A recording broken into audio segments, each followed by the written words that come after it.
iniciar, el día de hoy quiero yo abrir un paréntesis para así compartir un tema. No está relacionado con los temas que hemos estado viendo. Por ello abro el paréntesis para compartirles lo siguiente. En la historia del pueblo de Dios, tanto en el Antiguo como en el Nuevo Testamento y en la iglesia primitiva y así sucesivamente, siempre en la iglesia el diablo o diversas situaciones han buscado impedir que el evangelio se predique, hermanos.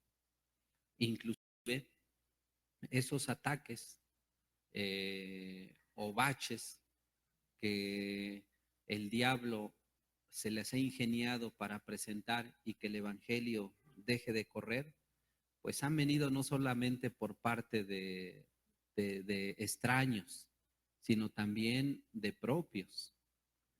La palabra de Dios enseña que una persona anónima, así lo podemos decir, una persona anónima, estaba predicando la palabra, echando fuera demonios, pero dice la Biblia que vinieron sus discípulos y le impidieron que dejara de echar demonios en el nombre de Cristo. Y ellos, su argumento fue porque no estaba él con ellos y le prohibieron predicar la palabra y extender el reino.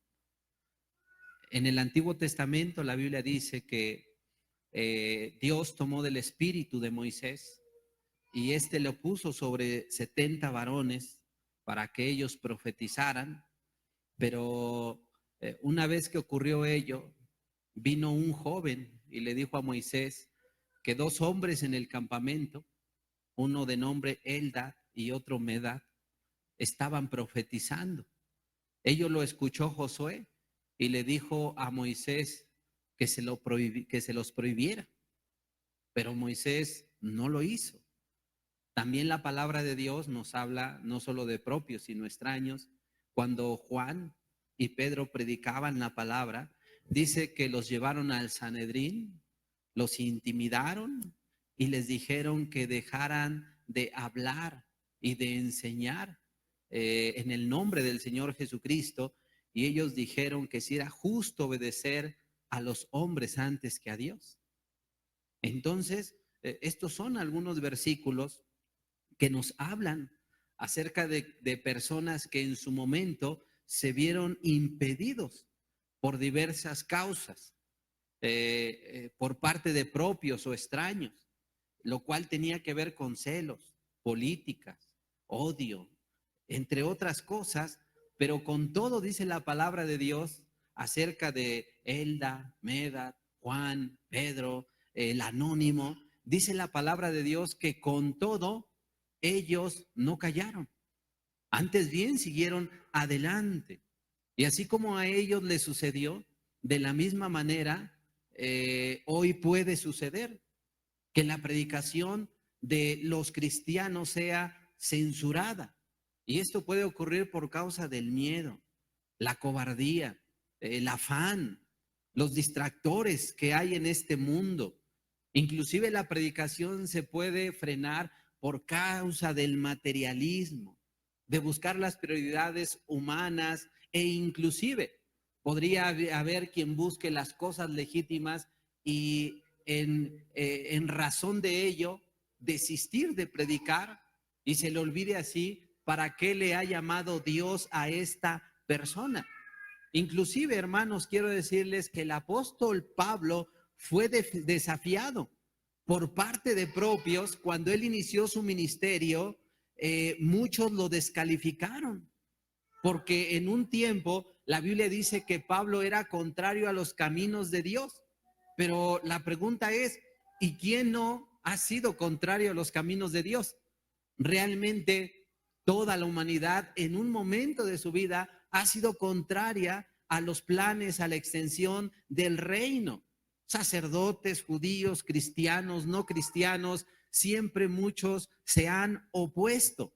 Pero cuando a Pablo lo trataron de frenar, de censurar, la Biblia dice que él se esforzaba más en la predicación del evangelio de Cristo.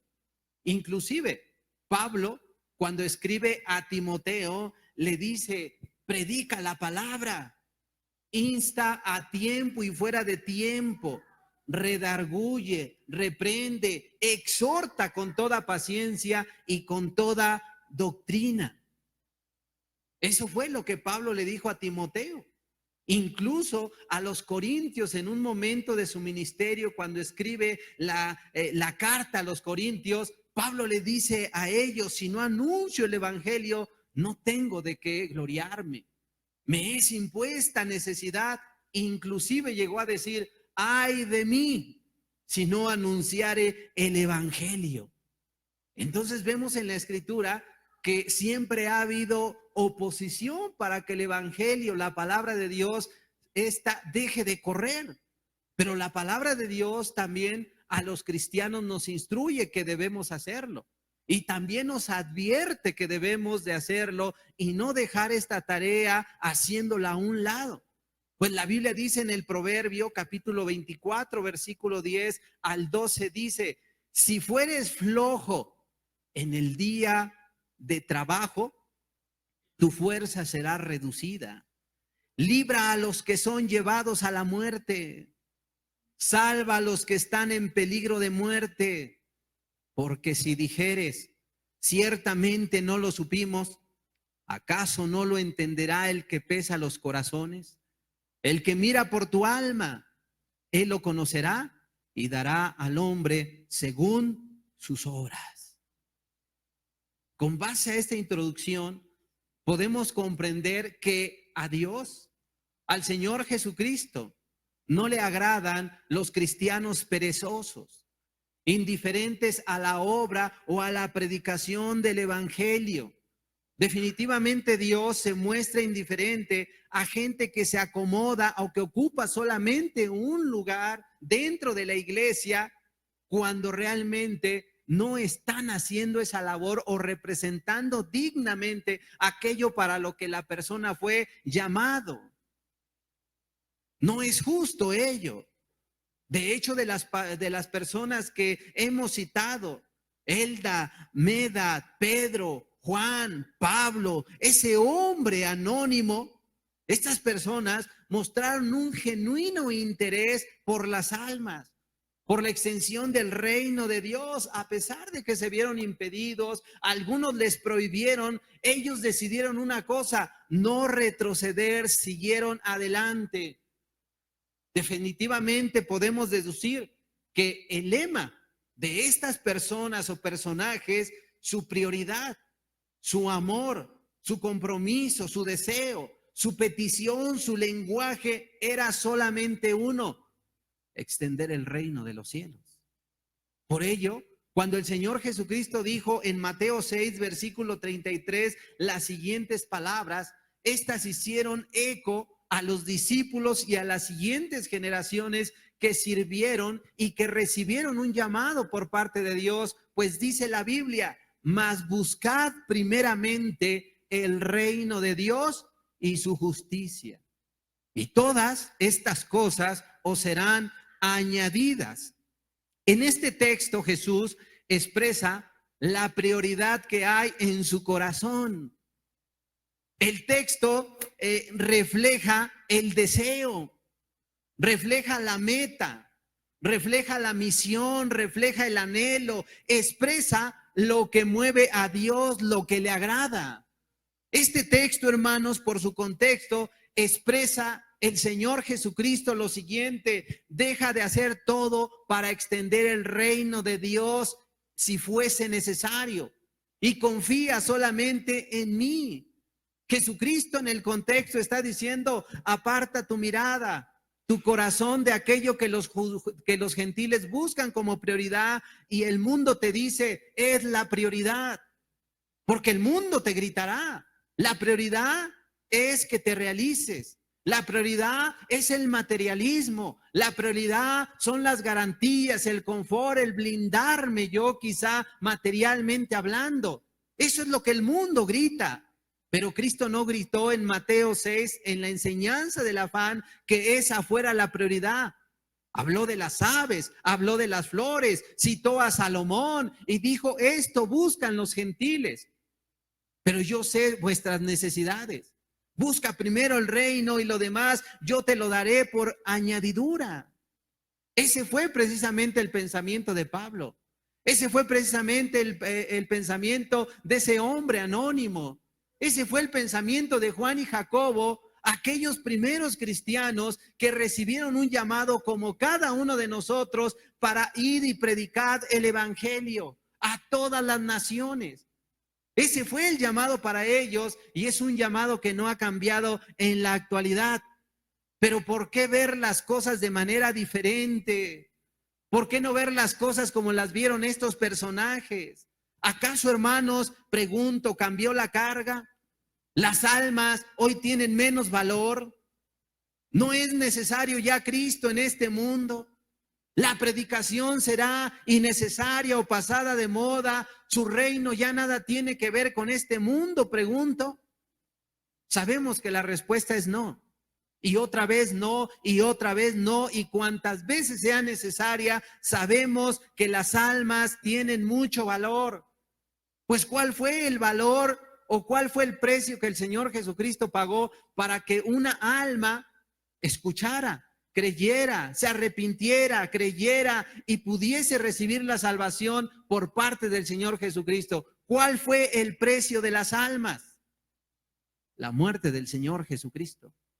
La muerte del Señor Jesucristo, aquel que dejó los cielos, caminó, nos trazó el camino y luego sufrió y murió, no solo por nosotros, no solo por estos que decidieron dar todo por el reino, sino también murió por aquellos que hace falta, aquellos que deben escuchar el mensaje, el cual será predicado a todas las naciones, para que aquellos vengan y crean.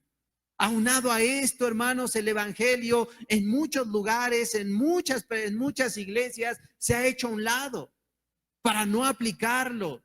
Sí se predica, pero no se vive. Por ello, el Señor Jesucristo dijo unas palabras ya en el cenit de su ministerio casi, dijo en Mateo 23, versículo 3, dijo, así que todo lo que os digan que guardéis, guardadlo y hacedlo. Mas no hagáis conforme a sus obras, porque dicen y no hacen. Jesús tenía un camino recorrido. Había mirado el proceder, el actuar y las posturas de los fariseos, saduceos y demás. La práctica del fariseísmo fue aprender, predicar y no hacer lo que ellos predicaban. Hablaban de amor y no amaban. Hablaban de perdón y no perdonaban. Hablaban de extender el reino y Jesucristo les dijo que ellos no querían mover un solo dedo para hacerlo. Es decir, estas personas aprendieron teoría, teoría y teoría. Y la práctica, la vivencia, la experiencia, sencillamente le hicieron un lado. No se puede amar de palabras solamente. No se puede decir yo amo a Dios cuando aborreces al hermano. No se puede decir amo a Dios y su palabra cuando no se extiende el reino y no se tiene esa compasión genuina para extender el reino de los cielos. Un hombre de origen judío alemán llamado Erich Fromm, este hombre dijo las siguientes palabras: el amor solo comienza a desarrollarse cuando amamos a quienes no necesitamos para nuestros fines personales. El amor comienza a desarrollarse cuando amamos a quienes no necesitamos para nuestros fines personales. ¿Quiénes son aquellas personas a las que se refería Erich Fromm? ¿Sabes quién es? El minusválido, el enfermo, el que está viviendo en ignorancia, el que vive en engaño, en adulterio. Hombres de los cuales al predicarles no vamos a recibir ninguna ganancia, diferencia de lo que puedes ganar en el trabajo, en el negocio, en tus intereses personales. Ese es el amor. Ahí es cuando se comienza a desarrollar el verdadero amor. Y esa fue precisamente, o fue precisamente el motivo por el cual muchos fariseos no acudieron al llamado de nuestro Señor Jesucristo. ¿Por qué no acudieron? La Biblia dice en Mateo 16:24 lo siguiente: entonces Jesús dijo a sus discípulos, si alguno quiere venir en pos de mí, niéguese a sí mismo, tome su cruz y sígame, porque todo el que quiere salvar su vida la perderá, y todo el que pierde su vida por causa de mí la hallará. Hermanos, este llamado por parte del Señor Jesucristo no fue un llamado circunstancial, no fue un llamado emocional, no se trataba de un llamado parcial o cómodo o amañado para tu vida. No se trataba de un llamado en el cual debías adaptarte a las circunstancias solamente. Como podemos entender, aquí el texto, Jesucristo lo habló a través de un símbolo. ¿Cuál fue ese símbolo? La cruz. ¿Qué representaba la cruz? La muerte. La muerte, el morir a nuestros intereses, el morir al yo, el morir a tus prioridades, el morir a tus gustos, a tus placeres, a tu confort. El precio de estar en Cristo, hermanos, no ha dejado de ser la cruz. El precio de estar en Cristo no ha dejado de ser la muerte. Por eso el versículo es secundado con esto que dice, el que salva su vida, la perderá. Pero el que pierde su vida por causa de Cristo, éste la ganará, éste la hallará. Tomar la cruz significa dejar de amarte. Tomar la cruz significa dejar de mimarte a ti mismo y comenzar a mirar por los demás. Es la enseñanza y la experiencia del Señor Jesucristo, que ciertamente dejó los cielos para venir al necesitado, al confundido, al desamparado, al que estaba en peligro de muerte, aquel que está en una etapa final porque está muriendo y se acude a él para predicarle la palabra de Dios. Este mismo hombre, Erich Fromm, quien fuera, reitero, judío alemán, psicólogo, pensador, crítico, él dijo, al amar se abandona la presión de la soledad. Al amar se abandona la prisión del aislamiento que representa el estado de narcisismo y autocentrismo. ¿Qué es el narcisismo? Una admiración excesiva que se siente por ti mismo, por lo tuyo mismo. Solamente es centrarte en tu persona, el yo y al final yo. Pero aquí Erich Fromm dice, amar es negarte a ti mismo. Y Jesús demanda precisamente lo mismo, negarse. Y el amar es abandonar esa prisión de soledad y aislamiento en el cual se encierra la persona que está pensando solamente en sí misma, en el yo y el yo. Se han olvidado de que el llamado del Señor Jesucristo es tomar la cruz, negarse a sí mismo. Ese es un mensaje que debemos ir arrastrando durante toda nuestra vida. No es un mensaje de cuando me hablaron, conocí, me convertí y eso ya se quedó en el olvido. No, la cruz habla de un estado permanente, porque los muertos están. Y ya murió a sus deseos carnales, y ya murió a sus prioridades. Y ya murió a las formas de vida que el mundo inventa y que ha edificado y construido para seducir a las almas inconstantes y digan, sí, quiero ser como tal familia, quiero ser como tal mujer. Y el auto, el trabajo, abandonar a los hijos y hacer todo ello. ¿Qué es lo que deslumbra realmente al cristiano? ¿Qué es lo que le mueve al cristiano? Obviamente las cosas de Dios. Está enamorado de Cristo. Las cosas de este mundo han perdido su valor para hacerlas a un lado y entender una cosa. Ahora debo seguir las pisadas del Señor Jesucristo. ¿Qué es lo que le va a deslumbrar? la piedad, el amor, la instrucción, el amor a su esposo o a sus hijos. Al hombre, ¿qué es lo que le va a deslumbrar y le va a cautivar y le va a animar a seguir adelante? Las cosas de este mundo, el materialismo de este mundo, no. Lo que al hombre le va a mover van a ser las almas, la predicación, el amar a su esposa, el cuidar e instruir a sus hijos en este mundo lleno de peligros, pero también amará a la gente de este mundo para predicar y extender el reino. No será un hombre o una mujer que se conforman solamente a ese círculo vicioso de decir el trabajo, la iglesia, proyecto a veces, la inconstancia, y yo no amo a Dios. El cristiano verdadero ama a Dios. El amar es abandonar la prisión de soledad y aislamiento, que lo único que hace es blindarte para así estar a la defensiva y que nadie te diga nada. Pero ese no es el llamado del Señor Jesucristo. El llamado del Señor Jesucristo, ¿cuál fue? Negarte y tomar la cruz. Negarse se refiere a renunciar a lo que nos es lícito. Es renunciar a lo que nos es algo legítimo. Pero ¿por qué lo hace la persona? Porque su vida estaba extraviada. Su alma estaba perdida. Y si en ese momento moría, se iba a perder por la eternidad. Pero el Señor Jesucristo vino a su vida y por gratitud ahora quiere una cosa: amar a Dios, guardar sus mandamientos, extender el reino, que la gente conozca de Dios.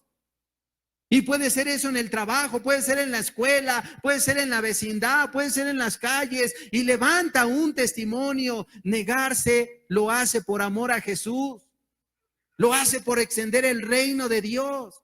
Y asimismo esa persona se niega renunciando a lo legítimo.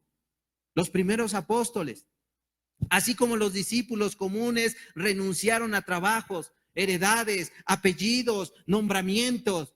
Pues tenemos a Bernabé, ese Bernabé levita natural, el cual tenía un título y lo pudo haber reclamado basado en el Antiguo Testamento, pero no, él más bien hizo, y él vino y se humilló ante los apóstoles por amor a Dios y a la extensión del reino, y luego Dios lo levantó para ser un misionero de Dios.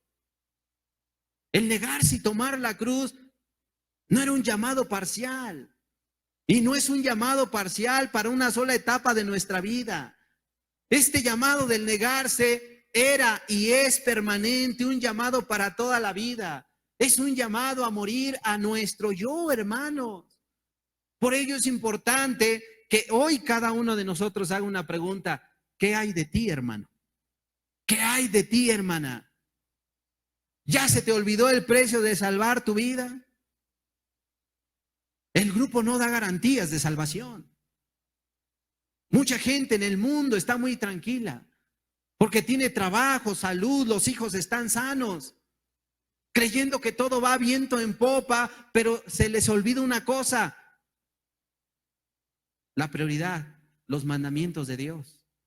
Se les olvida amar a Dios sobre todas las cosas. Dios habló en un momento y siempre ha hablado. En las distintas etapas, cuando la iglesia, el individuo, las familias comienzan a desviarse de las cosas de Dios, Dios siempre ha hablado, hermanos.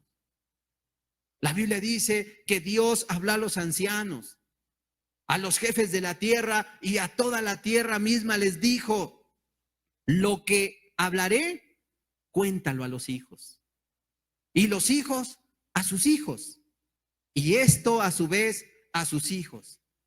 Estaba diciendo Dios: cuéntaselo de ti hasta la cuarta generación. Pero ¿qué quería Dios que le contaran esas generaciones? La Biblia dice en Joel 1:4, el contexto es lo que cité. Dice la Biblia: lo que quedó de la oruga comió el saltón, y lo que quedó del saltón comió el revoltón, y la langosta comió lo que del revoltón había quedado. Esta parte de la escritura habla que la oruga comió al saltón, el saltón al revoltón y la langosta al revoltón.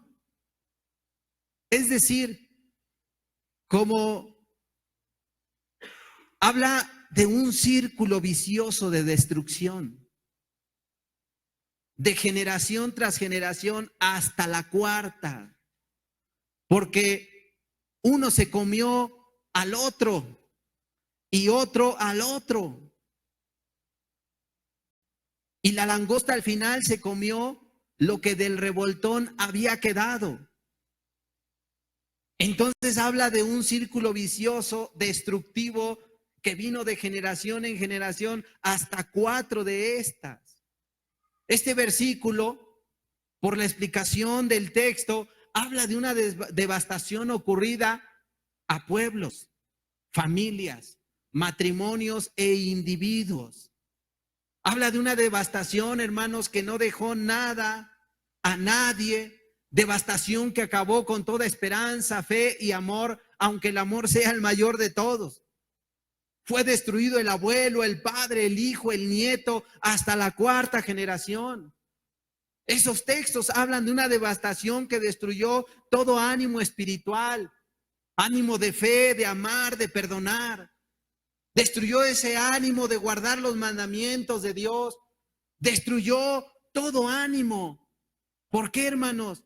Porque habla de un embrutecimiento por parte de las sociedades, las familias que cayeron a lo más bajo. Habla de un pueblo que cayó a lo más bajo, por ende quedaron desnudos, sin vallado, sin protección, vulnerables, débiles y expuestos. Se desblindaron y fue un pueblo que enviudó, que alcanzó la muerte, la soledad y la miseria. Es decir, este pueblo en esta etapa alcanzó la vil tragedia. Alcanzó la vil tragedia. Y ello lo habla la Biblia en Joel 1:9, dice la escritura, ¿qué fue lo que sucedió? Joel 1:9 al 12 dice, desapareció de la casa de Jehová la ofrenda y la libación. Los sacerdotes ministros de Jehová están de duelo. El campo está asolado, se enlutó la tierra porque el trigo fue destruido, se secó el mosto, se perdió el aceite.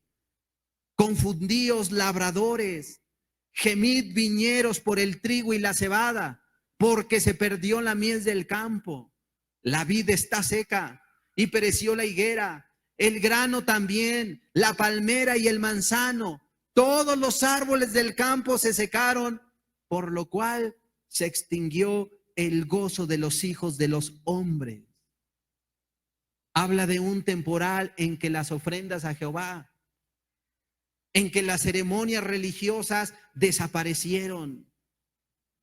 Y eso causó que el sacerdote se vistiera de luto, de muerte, de dolor, de pena. Y obviamente no era para menos. ¿Por qué? Porque al mirar con sus propios ojos, el campo estaba asolado. La tierra era infértil, hermano. Y el poco fruto existente, dice la palabra de Dios, que fue destruido. Y esto último habla de la desgracia que ha alcanzado a nuestra sociedad. ¿Por qué? Porque nuestra sociedad cada vez se está quedando, cada vez ha dejado de mirar testimonios en personas, en familias y en matrimonios. Cada vez se deja de levantar ese testimonio bíblico, ese testimonio que nos enseña la palabra de Dios, del cual dice que el padre debe de instruir a sus hijos, del cual dice que la madre debe de educar a sus hijos, sujetarse a su esposa, de cual dice que el hombre debe de amar a su esposa, tratarla como vaso más frágil. Ese testimonio del cual dice que las familias se levantan para amar, contrario a lo que dice Jeremías, que los hijos iban por la leña, los padres la cargaban, entonces la mujer la encendían y hacían paz para ofrecérselo allá a Moló y a los ídolos. Esa clase de testimonios es el que se está levantando, donde la gente solamente está siguiendo el modelo a seguir en este mundo de materialismo. Una familia donde la familia crece y a lo mejor tienen o les alcanza el bienestar, el materialismo, el auto, las cuentas bancarias, las vacaciones y un modelo como todo el mundo, haciendo un lado aquel testimonio que se debe levantar para gloria y honra de Dios, donde la sociedad, las familias, los vecinos vean y digan, estas personas son diferentes. No están buscando primeramente las cosas de esta tierra. Esta familia es diferente. no minan ni hurtan, no construyen en la tierra donde los ladrones minan y hurtan. Estas familias son diferentes, preocupadas por el vecino, preocupadas por el enfermo, preocupadas por el minusválido, preocupados por el huérfano, por la viuda, por el que muere, preocupado por aquel que es ignorante. Ese tipo de familias quiere ver Dios y quiere ver este mundo para que se conviertan. Pero si las familias que se están levantando, lo que están promoviendo y llamándose cristianas, es un modelo del materialismo, un modelo hollywoodense, pues ¿cuál testimonio? Por eso la desgracia viene a nuestra sociedad, porque se ha dejado sin testimonio para alabar a Dios, porque las vidas se están secando, las familias no están sirviendo a Dios.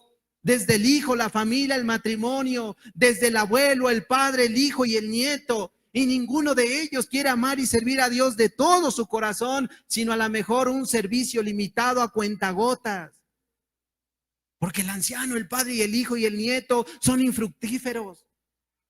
Y con ellos se está asolando, secando y se vuelven infértiles. Y no se está produciendo, no hay gratitud acerca de aquel que vino y trajo su luz a su hogar. Aquel que quiere instruirlos y les ha dado la buena palabra para ser diferentes, y una diferencia no para humillar, sino para exaltar y glorificar el nombre de Dios, y se levante un testimonio y se cumpla lo que dice la palabra. Tinieblas han cubierto la tierra y oscuridad a las naciones, mas sobre ti amanecerá Jehová y será vista la gloria. ¿En quién se va a ver la gloria? ¿En quién amaneció Jehová? ¿En quién se verá su luz? ¿Saben en quién, hermanos? En los cristianos.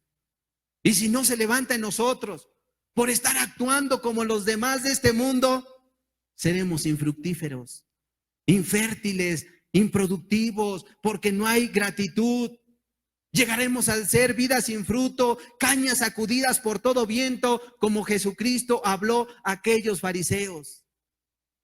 Este tipo de testimonios de 4 generaciones lo que hace es generar maldad, tinieblas, y por ello el luto, la muerte, como dice aquí Joel 1:10 al 12, les alcanzó la muerte. ¿Y todo por qué?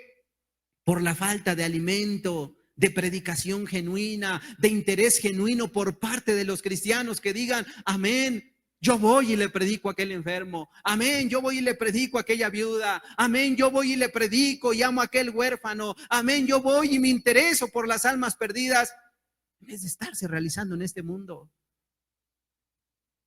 Que es lícito trabajar, pero no el afanarte. La Biblia dice que el trigo, el aceite y el mosto estaban careciendo.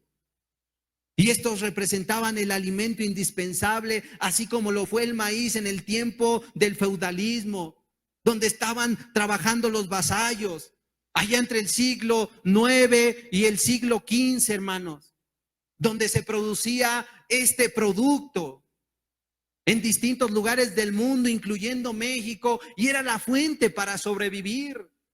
Es decir, que era algo muy elemental, lo cual se producía a través de la tierra.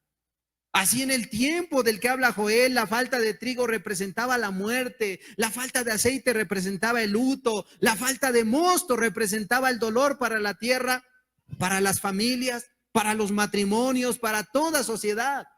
Hermanos, cuando la palabra de Dios, cuando la predicación, cuando el interés genuino por parte de los cristianos de predicar la palabra, cuando se deja de extender el reino, cuando se apaga el deseo de extender el reino, ¿sabes qué nos alcanza?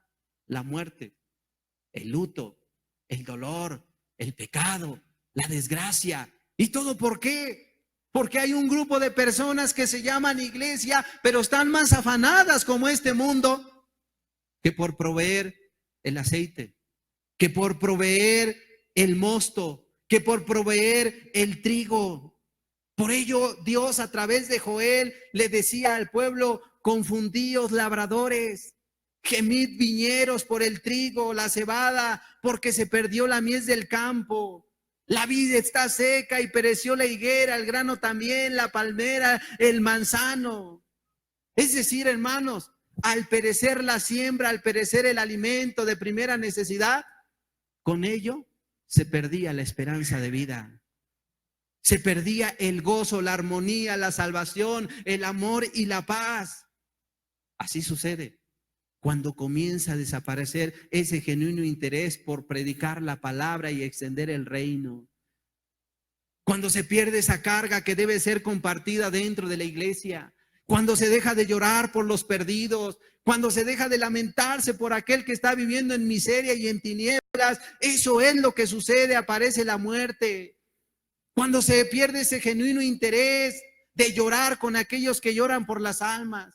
Cuando ya no está ese deseo e interés de interceder por las almas, como lo dice en Ezequiel, que buscó quien hiciera vallado, pero no lo halló y por eso vino la destrucción.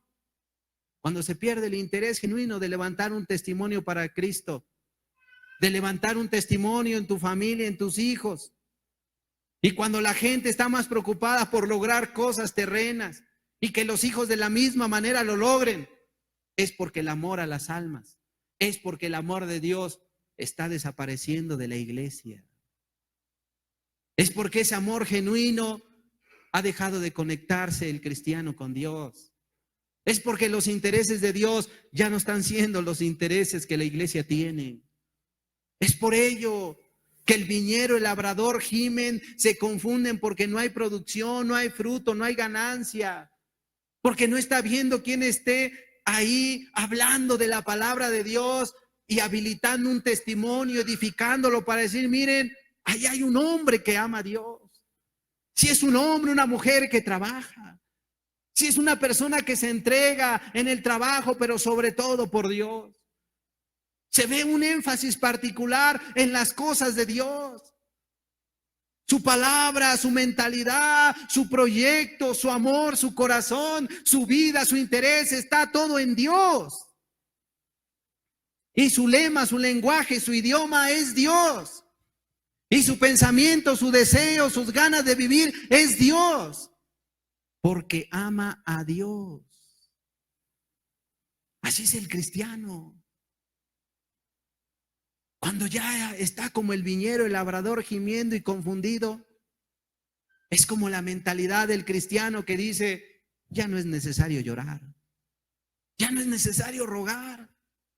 ¿Para qué predicar y extender el reino? Quizás se confunde y dice, quizás ya es vana la predicación, mi esfuerzo para la extensión del reino. Hay que abran un video en el YouTube y que les prediquen y después de ese video del YouTube se encuentren con un video pornográfico y se pierdan. El cristiano no manda al YouTube a los necesitados. El cristiano toma la carga, va y le predica y ora por la persona y ayuna por la persona y toma la carga de verdad para extender el reino, porque no duda de la obra de Dios. Pero cuando es lo contrario, es porque ya se hizo a un lado la cruz. La negación ya no figura en su pensamiento y en el corazón. Se ha hecho a un lado los intereses y la extensión del reino. Como Jesús dijo, mas buscad primeramente el reino de Dios, su justicia, ya no tiene sentido para el llamado cristiano. Por lo cual, en esta parte de Joel, en el versículo 12 del capítulo 1, termina diciendo, por lo cual se extinguió el gozo de los hijos de los hombres. Por lo cual se extinguió el gozo de los hijos de los hombres. El gozo verdadero de los hombres es la salvación, no los placeres mundanos. El gozo verdadero es que se salven las almas y no que el mundo se muestre afanado por la vida y desatiendan el reino. El gozo verdadero de Dios y de los hombres es que Dios sea glorificado en todos los sentidos. Por ello es importante hacer lo que manda Dios. ¿Qué les mandó Dios en este tiempo? Solo te leo por último lo que les mandó como prioridad. Joel 1:13. Ceñíos y lamentad, sacerdotes. Ceñíos y lamentad, sacerdotes. Gemid, ministros del altar. Venid, dormid en silicio, ministros de mi Dios. Porque quitada es la casa de vuestro Dios la ofrenda y la libación.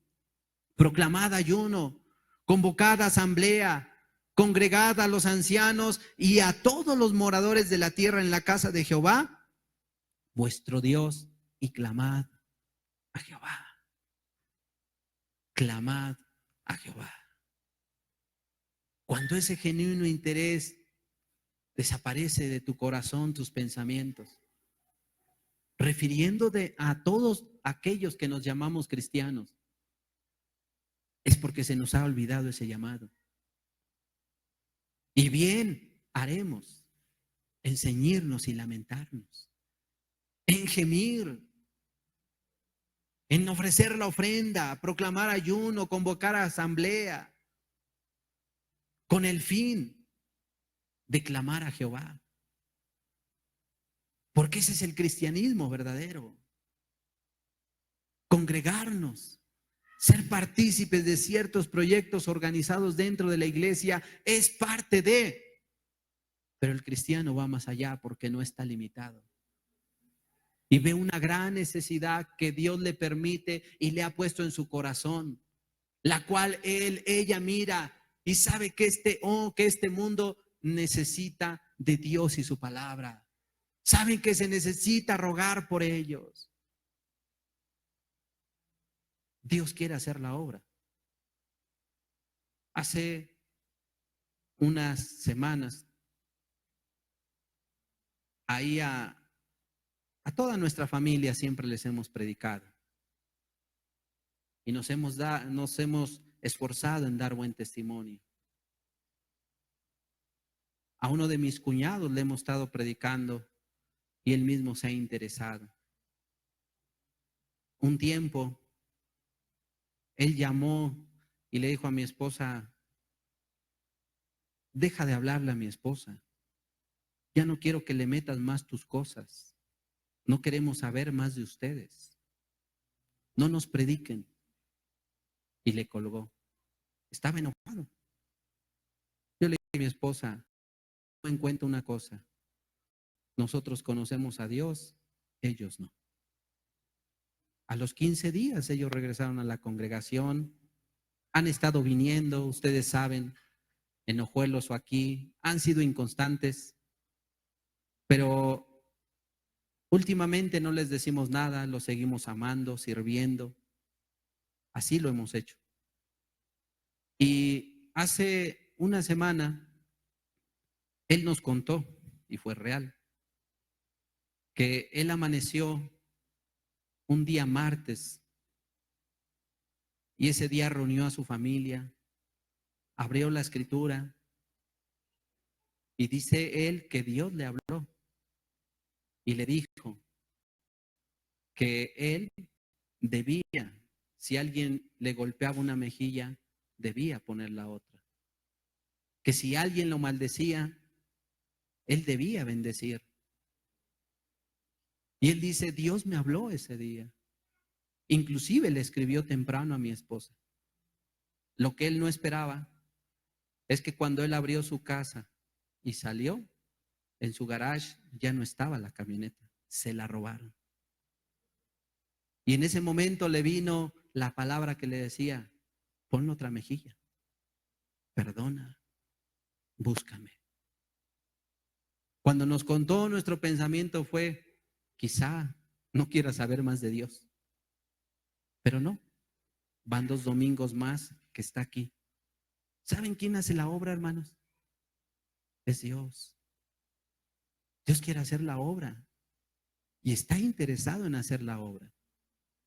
Pero si nosotros damos un mal testimonio con nuestra familia y nos mostramos más interesados en que nos ofendieron, en que nos lastimaron, si nos mostramos más interesados en nuestro trabajo y hablamos de Dios, pero no empata con nuestro cristianismo realmente, ¿sabes quién nota eso? Los hijos, la familia, los vecinos, y todo mundo lo comienza a notar. Este no es cristiano. Este dice que es cristiano. Estos dicen que son cristianos.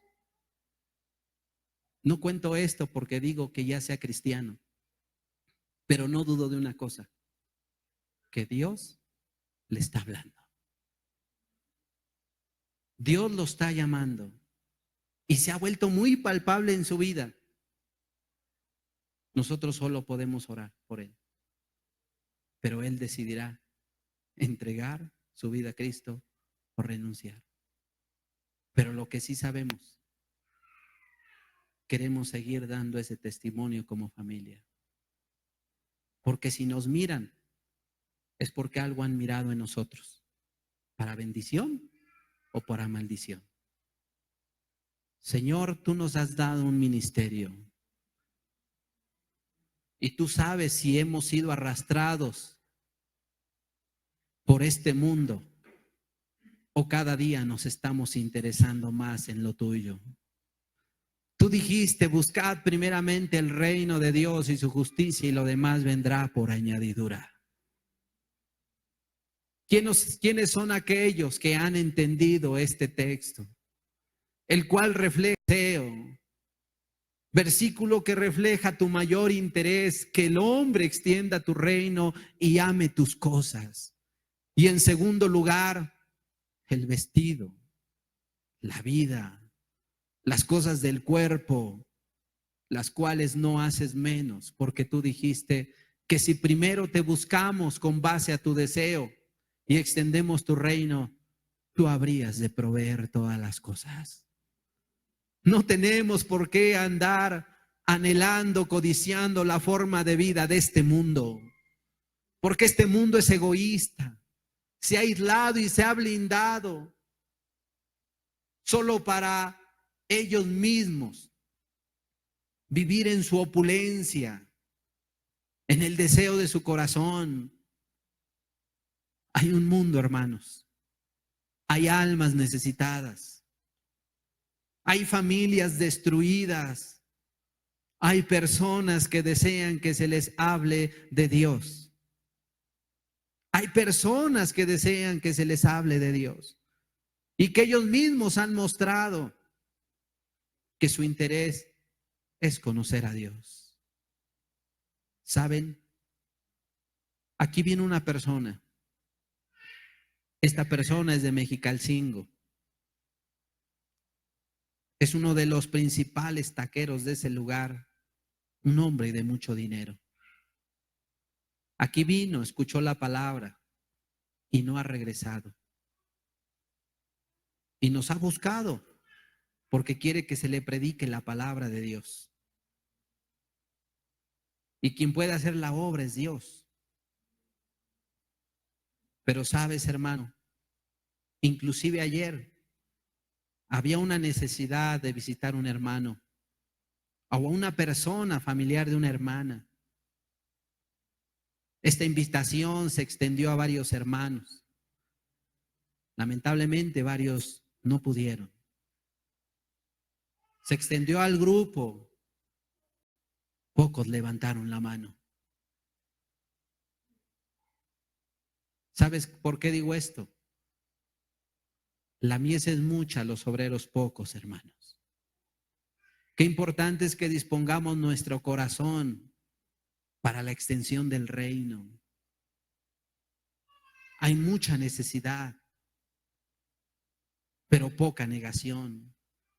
Hay mucha necesidad, pero se está olvidando el mensaje de la cruz. Señor, ven a despertar ese genuino interés en nosotros, para que juntos como tu cuerpo, como iglesia, en verdad extendamos el reino. Busquemos al necesitado, al perdido, a los que están en los hospitales. A nosotros nos ha tocado como familia, ahora que hemos ido al hospital, ver mucha necesidad. Mucha necesidad. No sé cuánto tiene que no visites un hospital de voluntad propia, por tu pie propio, hermano. Pero quiero decirte que hay mucha necesidad. Qué importante es que Dios despierte un genuino interés en todos nosotros. Que en verdad nos convertamos en un cuerpo bien coordinado, tengamos un genuino interés basado o impulsado por el Espíritu Santo de Dios. Que sea Dios aquel que nos lleve al enfermo, al necesitado, y no la imposición de un grupo, de una persona. Señor, muéstranos, así como le mostraste a este Pablo, de aquel hombre, el cual él veía en sus sueños y le rogaba que pasase, que les predicase la palabra. Así de la misma manera, Señor, muéstranos a cada uno de nosotros cuánta necesidad hay de levantar un testimonio en nuestro hogar, con nuestros hijos, Señor, como iglesia. Ven a cargar nuestros corazones, que dejemos de mirarnos a nosotros y que respondamos a aquello que tú dijiste. Si alguno quiere venir en pos de mí, niéguese a sí mismo, tome su cruz y sígame. Un genuino interés te despierta a ir y buscar a la persona. Un genuino interés te despierta para visitar a la persona, aunque no haya una cita. Simplemente vas y le predicas a los necesitados. Bendito Señor y Dios, nos has dado bendición. Que así como tú dijiste, da de gracia lo que recibimos de gracia, que así pueda nacer ese interés en todos y cada uno de nosotros, porque no queremos, Señor, ver que 1 y 2 y 3 y 4 generaciones se pierdan. Queremos que tú intervengas porque solo tú puedes dar la salvación. En el nombre de Jesús, levántate testimonio en medio de nosotros. A ti te lo ruego, Señor.